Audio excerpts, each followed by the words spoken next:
আর রহমান আল্লামাল কুরআন খালাকাল ইনসান আল্লামাহুল বায়ান। মানুষকে সৃষ্টি করেছেন কে? আল্লাহ। এবং তাকে কথা বলাও শিখিয়েছেন কে? আল্লাহ। মানুষকে কোরআন শিখিয়েছেন কে? আল্লাহ। আমার বন্ধুগণ, তার মানে আল্লাহ বলছেন তোমরা ছিলে মৃত, তোমাদের কোনো অস্তিত্ব ছিল না। আমি আল্লাহ রাব্বুল আলামিন এক ফোঁটা নাপাক পানি থেকে তোমাদেরকে সৃষ্টি করেছি। জোরে কোন সুবহানাল্লাহ।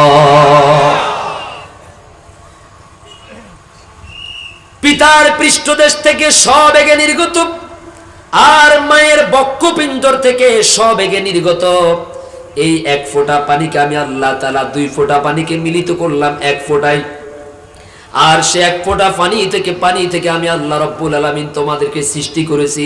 সুবহানাল্লাহ বলে। এরপরে মায়ের পেট থেকে পৃথিবীতে কেমন করে আসলে? সুম্মা নুখরিজুকুম তিফলা, বাচ্চার আকারে আস্তে করে আমি আল্লাহ তাআলা পৃথিবীতে তোমাকে বের করে এনেছি। আমি তো তোমার সেই মহান স্রষ্টা, আমি তো তোমাদের সেই মহান রব। মায়ের পেটের ভিতরে কি খাবে?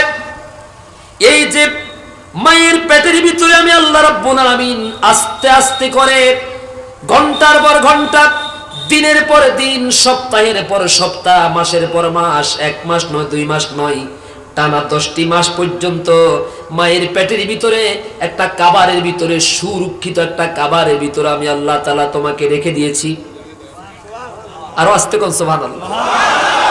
না, আপনারা তো সবাই আসমান থেকে হঠাৎ করে নাজিল হয়ে গেছেন, এই জন্য সুবহানাল্লাহ। আমি আমার মায়ের পেট থেকে এসেছি, আর আমি আমার রবের কৃতজ্ঞতার কথা এখন বর্ণনা করছি। 1 মাস নয়, 2 মাস নয়, টানা 10টি মাস পর্যন্ত আল্লাহ রাব্বুল আলামিন বলেন মায়ের পেটের ভিতরে একটি সুরক্ষিত কবর, ইন্টেনসিভ কেয়ার ইউনিটের ভিতরে আমি আল্লাহ তাআলা, সুরক্ষিত কবরের ভিতরে আমি আল্লাহ তাআলা তোমাকে প্যাকেট করে রেখে দিয়েছি। মায়ের পেটের ভিতরে এত মাস পর্যন্ত কে তোমার জন্য খাবার পাঠিয়েছে? তুমি যে আস্তে আস্তে বড় হলে মায়ের পেটের ভিতরে, বড় হওয়ার জন্য, বেঁচে থাকার জন্য তো রিজিকের দরকার, খাবারের দরকার, পানির দরকার আছে না নাই? কিন্তু মায়ের পেটের ভিতরে এই যে একটা কাবারের ভিতরে আমি আল্লাহ তাআলা তোমাকে রেখে দিলাম, যেখানে দুনিয়ার কোনো আলো প্রবেশ করতে পারে না, বাতাস প্রবেশ করতে পারে না, যে সেখানে কোনো খাবার পৌঁছাবার, দুনিয়া থেকে সরাসরি কোনো খাবার পৌঁছাবার কোনো সুযোগ আছে নাকি?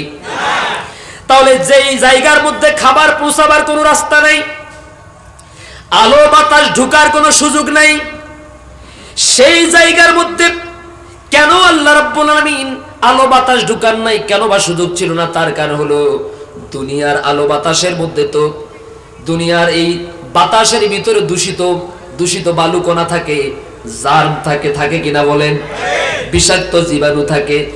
আল্লাহ রাব্বুল আলামিন तमाम দুনিয়ার সমস্ত রোগ জীবাণু থেকে এই জন্য মায়ের পেটের ভিতরে আমাকে আপনাকে হেফাজত রেখেছেন।